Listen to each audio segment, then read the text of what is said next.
Coming to you live from the University of Baguio. This is News Alert! Good morning! Welcome to News Alert. It's Friday, 11th of May 2018. I'm Marvin Sebastian Jr. I'm Aiza Caramto, broadcasting from the University of Baguio. And here are our top stories. Workers protested for labor rights, marking the Day of Labor. Job applicants flocked the jobs fair on Labor Day.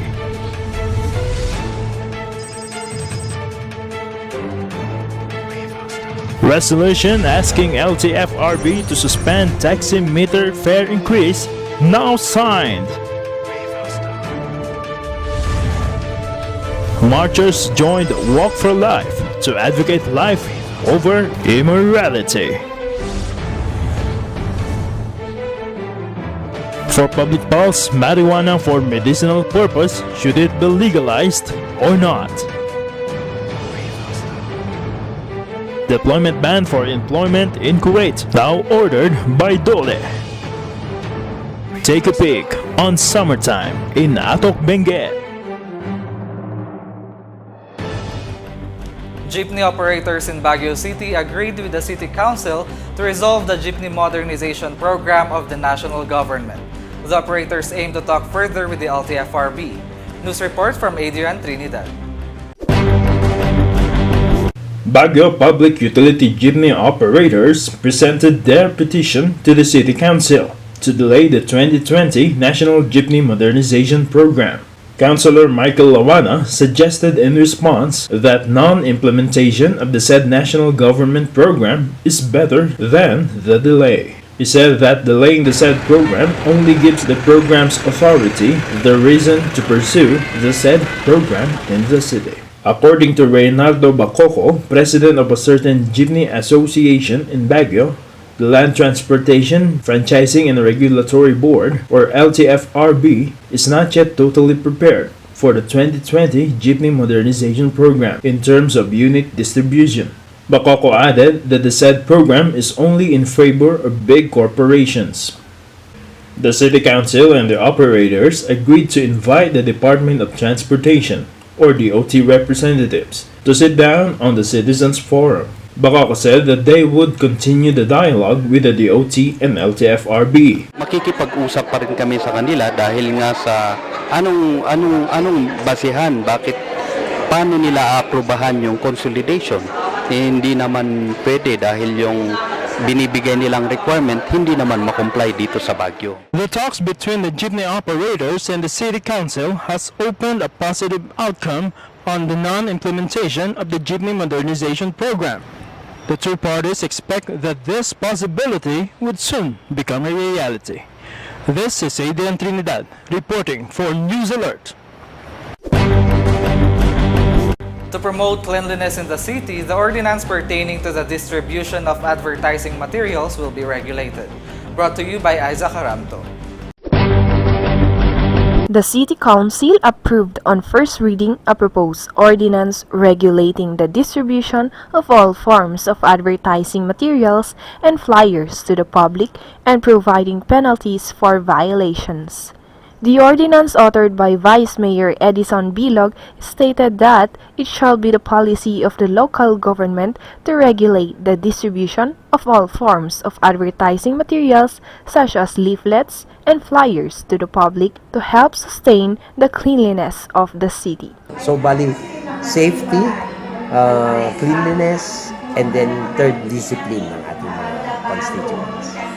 The ordinance added prior to the distribution of advertising materials, the applicant shall formally write to the city mayor through the city treasurer their intention to distribute advertising materials to the public and include in the letter the name of the applicant, activity or business name and address, location where they intend to distribute the advertising materials, and period of duration of the distribution activity.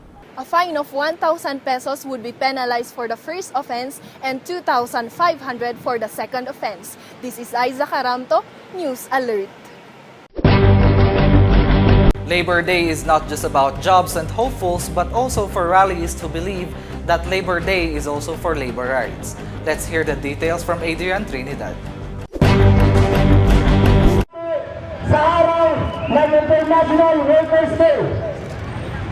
Though not all the workers can unite at this rally for labor rights, the groups of workers joined forces to raise their concerns on labor and the current administration. Workers in different sectors dissected various labor issues, particularly the increase of minimum wage, the formation of labor unions, the abolition of train law, the phasing out of old jeepneys, and the real abolition of ENDO. According to the group Kilusang Mayo Uno, the Duterte administration is anti-workers because it does not totally eradicate contractualization. Joel Capulong, a BPO worker and a president of BPO Workers Association, said that the salary of workers should be able to cope up with the cost of living. Capulong added that the companies and the government should respect the presence of labor unions. Dito sa Baguio, wala pang may union. At yun yung gusto namin ipaglaban pero pinipigilan nila. He said that all workers who joined their organization were being harassed. Masakit mong isipin pero mismong mga ahensya ng gobyerno ang kasangkapan mismo ng administrasyon para takutin yung mga tao. Huwag silang matakot, ituloy lang yung laban para taglaban ng mga karapatan bilang mga manggagawa. The activist groups continue to fight for labor rights. The question is, when will the government hear their voices? This is Adrian Trinidad reporting for News Alert. 4 more garbage trucks plan to be purchased this year to address the significant increase of Baguio City's waste volume. The report from Cristel Pampandeo. The city government of Baguio will be purchasing 4 more garbage trucks this year to further improve the efficiency of collecting the city's waste in 128 barangays. According to Ms. Larcy Jose, Administrative Officer 5 of General Services Office, there are currently more or less than 16 dump trucks in the city, while only 14 trucks are operating. The city has to address the significant increase in the volume of wastes produced by barangays in different tourist destinations due to the influx of tourists during weekends and holidays. However, the contract of Baguio City with Capiz Tarlac as the dumping site expired this year, so non-biodegradable wastes will be dumped at Ordaneta for the meantime. Reporting from Baguio City Hall, Cristel Pampandeo, News Alert. Stay tuned for the mandatory drug test for barangay elections and more as we come back after a short break. Coming up next,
And we are back.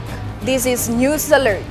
Mayor Mauricio Dumogan supports the mandatory requirement of drug test for the Sangguniang Kabataan and Barangay candidates this incoming election.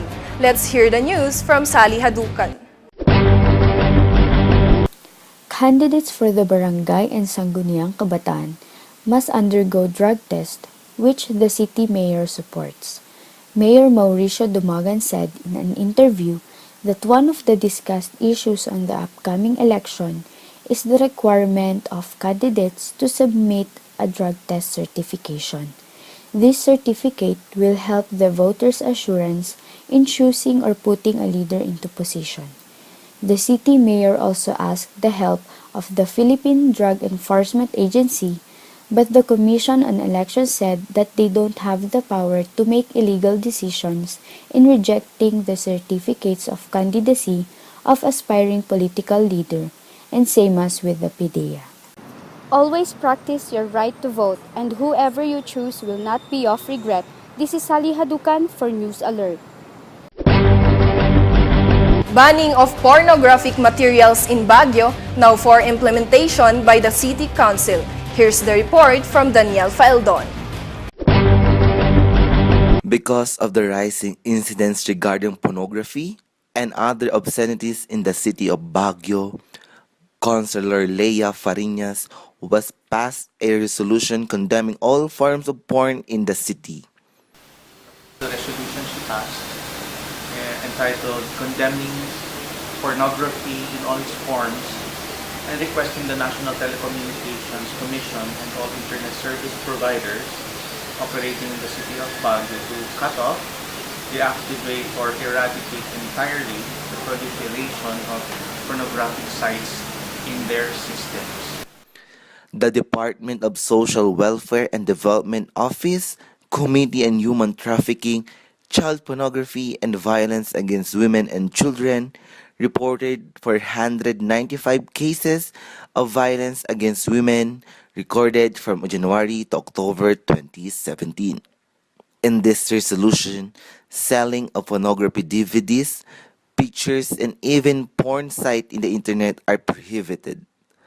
March 26, 2018, the said resolution is already approved by the City Council. Aimed to protect the minds of the youth and to maintain the Baguio City as the character city. Daniel Faeldon for News Alert. The City Council wants the Land Transportation and Franchising Regulatory Board to suspend the excessive taxi fare. The report from Antoinette Monteon. The resolution authored by Councilor Elaine D. Sembrana stated the current excessive taxi fare hike approved by the LTFRB Central Office has caught the riding public in the city by surprise, which triggered numerous complaints from both residents and tourists alike. The resolution added the taxi fare increase of 13.50 pesos per kilometer and additional 2 pesos per minute of travel time has been deemed exorbitant, excessive, and beyond the reach of commuters from the different parts of the city, especially the low-income sector, thus subjecting them to further financial burden. From its implementation in March this year, the resolution claimed it has been observed that there had been numerous complaints raised by the riding public relative to the prevailing taxi fare, considering that their previous fare based on the old rate has been actually doubled with the implementation of the new rate, especially when the distance travel is much longer. According to the resolution, the local government is mandated by the Local Government Code to foster at all times the general welfare of its constituents, considering that the taxi fare increase was unilaterally decided by the LTFRB upon without due notice to the city and affected stakeholders, thus preventing them from their public welfare duly heard. The resolution underscored the importance of the LTFRB conducted the required public hearings for the taxi fare hike in the city so as to be able to determine the appropriate fare increase warranted under the present socio-economic circumstances and in consideration of what is the most affordable rate that can be absorbed by the taxi riding constituents of the city. The approved resolution will be immediately forwarded to the LTFRB Central Office for information, guidance, and further needed action after Mayor Mauricio Dumogan shall have signed the local legislation. This is Antoinette Monteon, News Alert. Full implementation of plastic ban starting May 1st to be regulated. An update from Cristel Pangpangdeo. As plastic ban is implemented in the whole city, we can still observe the rampant use of plastic bags, especially in the public market and grocery stores. With the ordinance to be fully implemented this May, vendors and citizens should already practice using and bringing their own eco-friendly bags. However, tarpaulins stating the plastic and styrofoam ban in the city can already be seen hanging around the public market. The purpose of the ordinance is to lessen the solid wastes being collected in the city. With a week more for the ordinance to be strictly functioning, we are hoping to see a more cleaner and greener city. Reporting from Baguio City Hall, Cristel Pampangdeo, News Alert. We'll be back after a short break. Coming up next,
The Commission on Election asked the candidates of Sangguniang Kabataan and Barangay to spend less in order to keep their expenses at a minimum cost.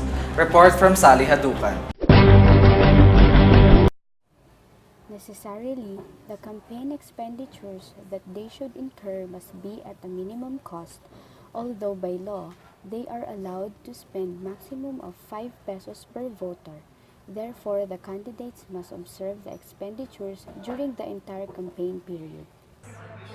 Yes, ang nature ng barangay NSK elections kasi ay manual at it should be an inexpensive election. Inexpensive because as much as possible, you do not spend in campaigning in your barangay. Anong ibig sabihin ng 5 pesos per voter na maximum expenditures? Halimbawa, sa barangay nyo may 100 na botantes kayo. So, 500 lang ang pwede mong gastusin during the entire campaign period. This is as simple as that. You multiply 5 pesos sa number of registered voters sa barangay na yon kung saan ka tumatakbo. At yun ang maximum expenditure na pwede mo lang i-incur. Okay? But, let this serve as a warning that if you spend more than the allowed expenditure as allowed by law, that will be a case for overspending, that will be a ground for your disqualification and possible prosecution for the commission of an election. Extravagance is not a measurement of competence. What matters most is the qualifications and it's hard to say. This is Sally Hadugan for News Alone. Pieces of advice for heat stroke prevention report from Isaac Ramto's Summer Health Tips Story. Having trouble this summer season? How about feeling hot all day? Here are some extra tips on how to prevent heat stroke this summer. Persons that are senior, children, athletes, and outdoor workers are prone to heat stroke, and the signs and symptoms would be having dry, hot, and red skin, dizziness and headache, doesn't sweat, hot-tempered, vomiting, and unconsciousness. In order to prevent such, drink lots of water, about 8 glasses a day. Avoid alcohol and caffeine. Wear light and comfortable clothes. Do not expose yourself to sunlight, and always pack what you need in your bag. As the weather heats up, make sure that you're staying cool and fresh this summer. This is Isaac Aramto, News Alert. Here's a report about Baguio City remaining as the premier destination for summer vacation.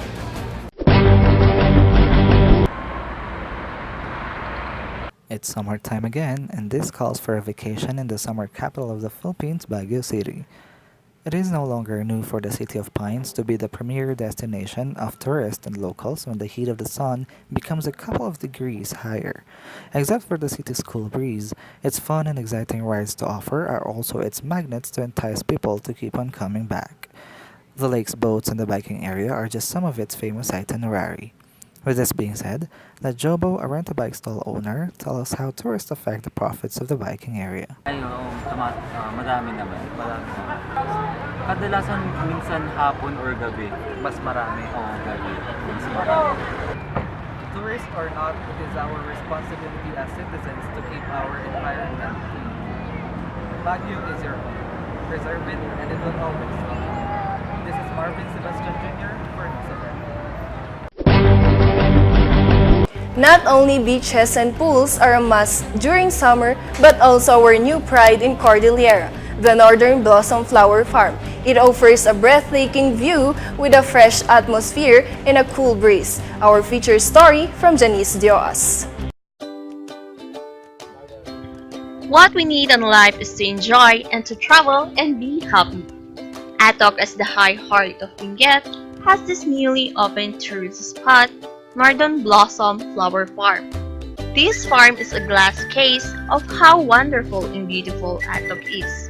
Variety of fabulous flowers are on display with the greens and mesmerizing sceneries, including the picture-perfect peaks of the mountain. Some of these florals are snapdragons, larkspur, and many more. Also, not to forget the superb variety of cabbage roses. These cabbage roses are seedlings emerged to have an unbelievable beauty that matches the cold weather of Atok. Truly, every angle of the place is amazing. Not only on the sad scenery justifies this inference, but also the people on Atok who bids you a warm smile. And these cool tour guides, Mr. Ayusuf Man and Kuya Manok, who will surely make you laugh on your way. Good timing is important in visiting this spot. The best month is April. You can pick and pay the flowers and plants depends on the size of the flower you've chosen. at an affordable price of 200 pesos for the maintenance and guide fees.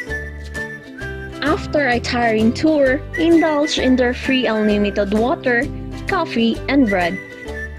Come and visit the Northern Blossom here in Atok Benguet during Stiwas for News Alert. What will be the temperature for today? Let us hear the weather forecast from Adrian Trinidad. Good day! Now it's time for News Alert weather forecast. Don't forget to bring your umbrella because most parts of the Philippines will be partly cloudy, so at times cloudy, with rain showers or thunderstorms. However, in the Visayas region, particularly in Cebu, it will be cloudy, with rain showers and thunderstorms, as well as in the Zamboanga regions. The IBCT, or Intertropical Convergence Zone, is affecting the eastern part of the Philippines, which brings rain to the country. Pag-asa issued gale warning to small fishermen to go offshore on the northern seaboard of northern Luzon, this area of Batanes, Calayan, and Baguio Islands, and also on the northern coast of Cagayan and west coast of Ilocos Norte. For Baguio City, we will be having a good weather, with a slight chance of rain in the morning and mid-chance of rain in the afternoon and evening. On Saturday, we'll be having a cold weather at 17 degrees and a very small chance of rain in the morning and evening. And that's for today's weather. This is Adrian Trinidad reporting for News Alert. So guys, I think we can all relate to the excessive taxi fare that we have reported earlier. So what can you say about that? For me, I want the previous taxi fare. Yeah. Yeah, because before if you are from maybe riding from town to UB. BGH or UB, your fare will be just about 50 to 60 or maybe at the maximum of 70. But now it already reaches until 100. 100. Yes. And you know, it's like a 20 pesos additional fare Yeah. for the new taxi meter fare. So for me, it's better to bring back the old one. The old one, yes. And actually, not only taxis but also the jeepneys. Because I believe this coming May 15th, they will be having a meeting about the taxi fare increase for Jeepney fare Jeepney fare. Oh, I mean jeepney fare, yes. Yeah. So it's a no for me. It's a no for me. So anyway, thank you very much guys, and those are the top stories we've gathered. We are your equitable and truth upholders. I'm Isa Caramto. I'm Adrian Trinidad. And I'm Marvin Sebastian Jr. saying we do not just secure freedom, We defend what people deserve. News Alert.